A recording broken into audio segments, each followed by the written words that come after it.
Hello, friends. This is Confessions with Amy. Here we share new confessions every day. Betrayal doesn't always come from strangers. Sometimes it wears lip gloss, sits next to you at work, and tells you you're like a sister, right before stealing your whole damn life. My name's Ellery Voss. I live in Charlotte, North Carolina, and for the longest time, I thought I had a decent life. Not perfect, not even close, but solid.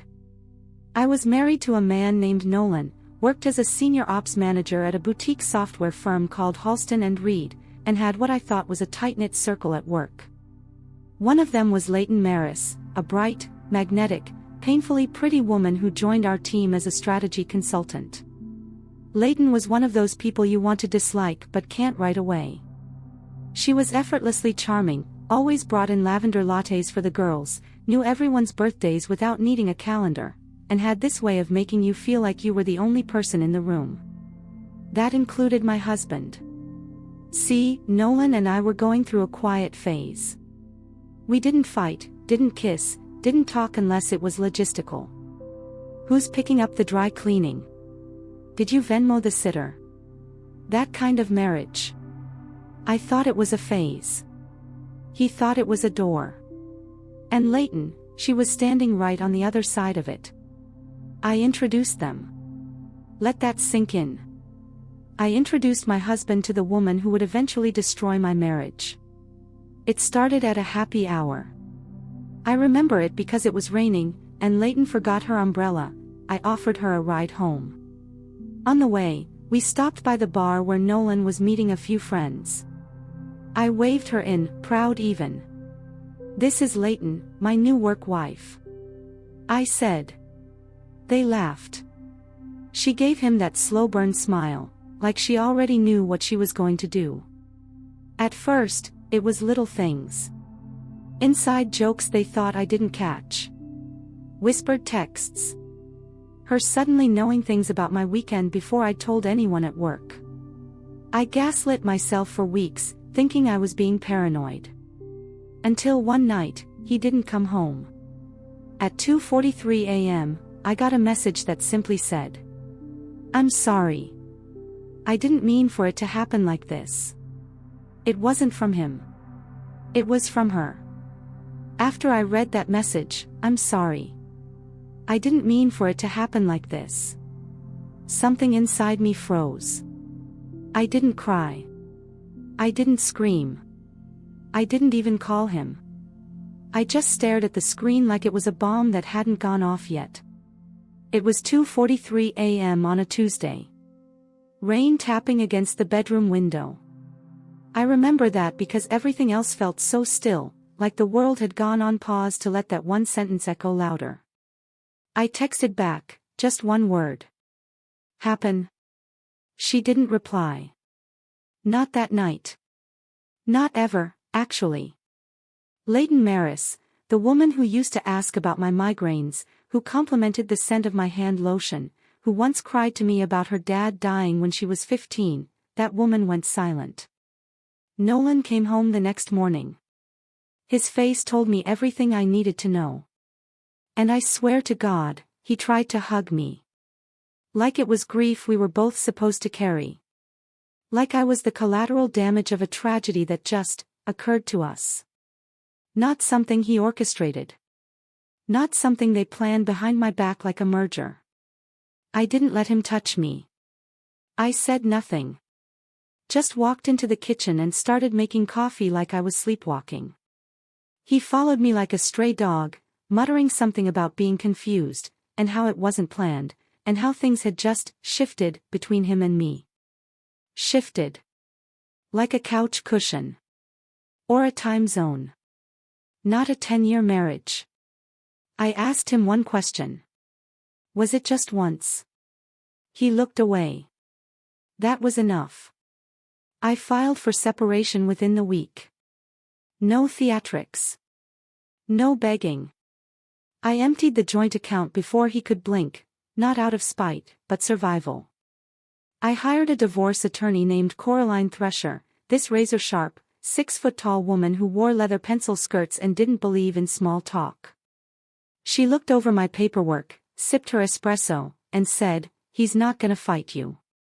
You have the narrative, the money, and the moral high ground. The only thing he has is Leighton. And she's temporary." God, I loved her instantly. At work, it got awkward. People whispered. Some avoided eye contact, others gave those pity looks I wanted to claw off their faces. But not Leighton. You know what Leighton did? She stayed. She walked into that office every day like nothing had happened.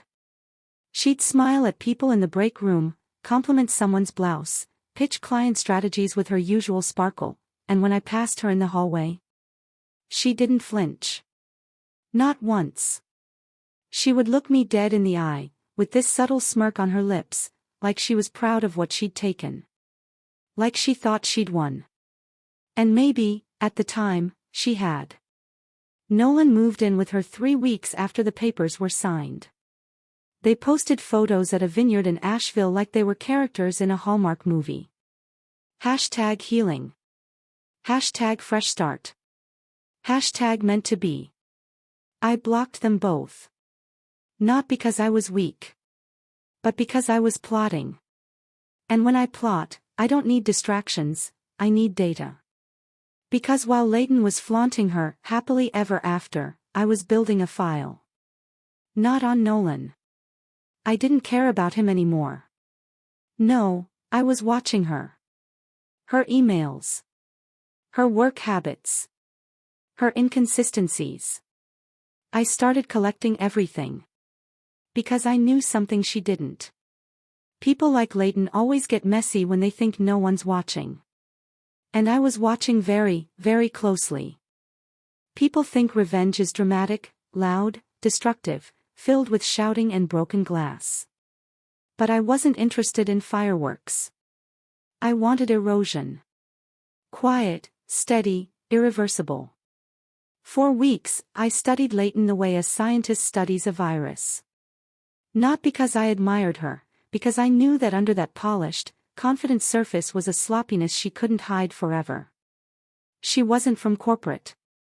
She was an opportunist, a glorified contractor who talked big and played bigger. Leighton had built her whole persona around being disruptive, fresh, boundary-pushing. You know the type. The kind that slides past real accountability on charm and buzzwords. So I became invisible. I stopped attending meetings where I didn't have to speak. Declined after-work events. Didn't even look her way when we passed each other. She thought I was broken. Done. Floating. Perfect. Because while she thought I was fading out, I was documenting. Every time she overrode a team decision without going through proper approval, I noted it. Every invoice she forgot to attach a receipt to, screenshot. Every Slack message where she pushed someone to cut corners on data reports, archived. But I wasn't just collecting. I was guiding. I started planting little seeds. Subtle nudges in meetings. I'm not sure that aligns with what Leighton said last week, but maybe I misunderstood. I'd say. Or, that's not what compliance told us in Q1, but maybe Leighton worked something out behind the scenes. It was always said sweetly, innocently, never accusatory. And always, always in front of the right people. People like Kyra Mendez, our head of internal operations, who had a soft spot for rules. Or Jonah Clark from finance, who hated gray areas more than he hated decaf. They started watching her too. Quietly. Doubting. Tracking. And when they came to me, and they did, I played dumb. Oh wow, really? I hadn't noticed. She's so confident, I just assumed she was cleared to do that. Every time I said something like that, I could feel a crack form in her credibility. But I didn't stop there. There was one particular moment that still makes me smile, not a big moment, but the beginning of the unraveling. We were at a team sync. Leighton was presenting this cost-saving strategy, where she proposed consolidating 2 client projects under a single budget, bypassing about 5 different protocol steps to do it. I raised my hand. Casual. Polite. Just wondering, did legal sign off on that adjustment already? I know in Q2 we got flagged for something similar. She froze for just a second. Most people wouldn't have caught it. But I did. And so did Kyra. I saw her eyebrows go up in my peripheral vision. Leighton smiled, too wide. Yeah, it's been cleared. I'll forward the approval after the meeting. She never did. You see, that's the thing with people like Leighton. They build these little empires out of shortcuts and favors and charisma, thinking no one will dare pull the thread. But all it takes is one steady hand to start the tug. And I wasn't pulling just yet. I was waiting. Watching. Tightening the noose. Because I had a plan. And it started with her getting exactly what she wanted. A promotion. I didn't sabotage her promotion. In fact, I helped it happen. Not directly, of course. I'm not stupid. But I nudged the right conversations. Played supportive. Feigned admiration. She's bold, but maybe that's what we need. She gets results, yeah, it's a little unconventional, but I guess that's her edge. I'd never do it that way, but I mean, look at the numbers. It was amazing how easily people believed I'd forgiven her. All I had to do was smile at the right time, and everyone assumed I'd moved on. But I wasn't moving on. I was moving around. Quietly. Deliberately. See, after Leighton took over as director of strategy, everything got bigger, her ego, her risks, her mistakes. She started ignoring the people who had once protected her. She stopped asking questions. She started making executive-level decisions with consultant-level experience. And I kept watching. That's the thing about letting someone win, they get loud. They get sloppy. They start posting. There she was on LinkedIn, announcing her unexpected but well-deserved rise. Talking about how she never played it safe and how it was finally paying off. There were hashtags. Hashtag fearless leadership. Hashtag break the rules. Someone even called her a visionary. And she loved it. Ate it up. Meanwhile, inside Halston and Reed, cracks were forming. It started small, a delayed rollout here, a budget misalignment there. Leighton always had someone to blame. A junior PM. An offshore vendor. Outdated processes. She always had a story. Until the stories started overlapping. You remember Kyra? Compliance queen. She asked me over lunch if I remembered an internal review from Q2, one where Leighton claimed she had verbal approval to bypass a reporting protocol. I did remember. In fact, I had the email from legal that said explicitly not to bypass it. Oh wow, I said, playing surprised. That's strange. I wonder why she said otherwise. Then came the client feedback. A few of our long-term accounts were grumbling about delayed reports and budget confusion. One even threatened to walk. But Leighton didn't flinch. She doubled down. Promised faster turnarounds, even tighter margins. She called it radical optimization. I called it what it was, lying. And still, I waited. Why? Because the higher she climbed, the harder she'd fall. And I wanted the fall to be public. So I built the file. Not a folder, not a few emails, an entire dossier. Organized. Dated. Cross-referenced. It included misreported vendor costs. Unapproved budget consolidations. Falsified timelines. 3 internal policy violations. 2 direct contradictions between what she told legal and what she told clients. And then, one golden thread. An internal communication where she instructed a junior associate to revise the dates on a client deliverable to match verbal expectations. It was written. It was time-stamped. And it was enough.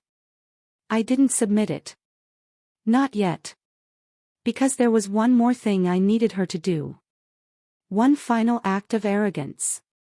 And I didn't have to wait long. One Thursday morning, she called me into her office, this glass-walled, modern thing they just renovated for her like a throne room, and said, "Ellery, I just want to be sure you know how much I value your professionalism through all of everything. You've been really mature about it. Most women wouldn't have handled it the way you did." That smile.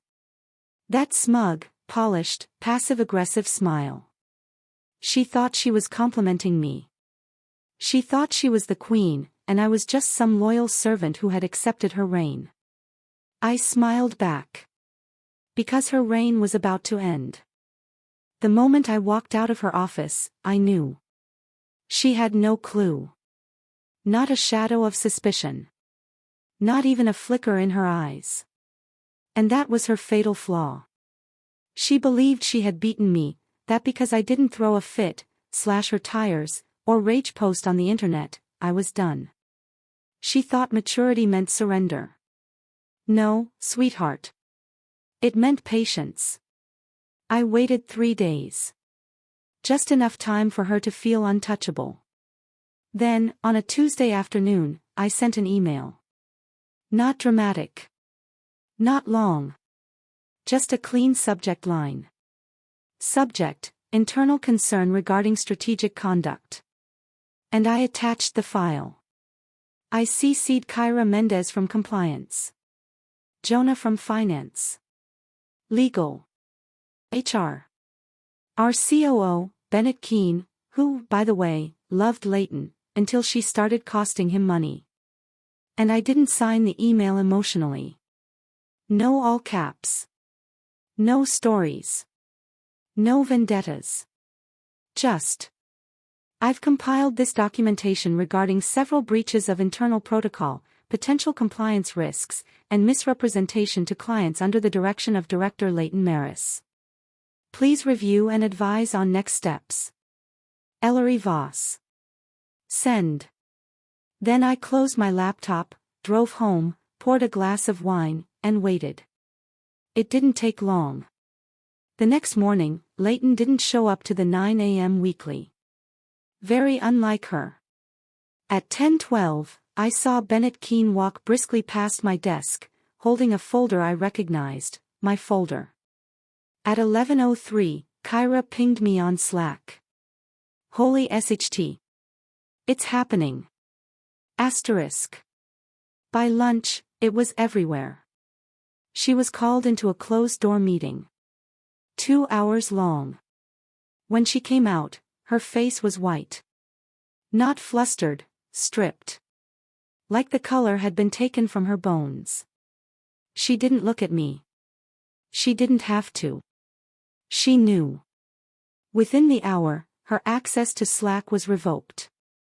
An email went out from HR that she was transitioning out of the company to pursue new opportunities. No goodbyes. No cake in the break room. No slideshow with awkward selfies and cheap champagne. Just silence. And I didn't gloat. I didn't post. I didn't whisper. I didn't need to. Because every single person in that office knew what happened, and who had pulled the thread. The day after she left, I got an invitation to Bennett's office. Thought maybe he was going to ask me to keep quiet or do damage control. Instead, he said, "We should have promoted you 6 months ago. We'll fix that." And then, with the kind of look men usually reserve for people who just saved their asses. Also, remind me never to get on your bad side. I left that meeting with a 20% raise, a new title, and more power than I'd ever had. But none of that compared to the real victory. I didn't just outlast her. I dismantled her, using nothing but her own ambition and my silence. She took my husband. I took her entire future. It's a strange thing, walking through a place you once hated, and realizing you've made peace with it. Not because it changed. Because you did. The week after Leighton was let go, the office felt different. Calmer, maybe. Less tense.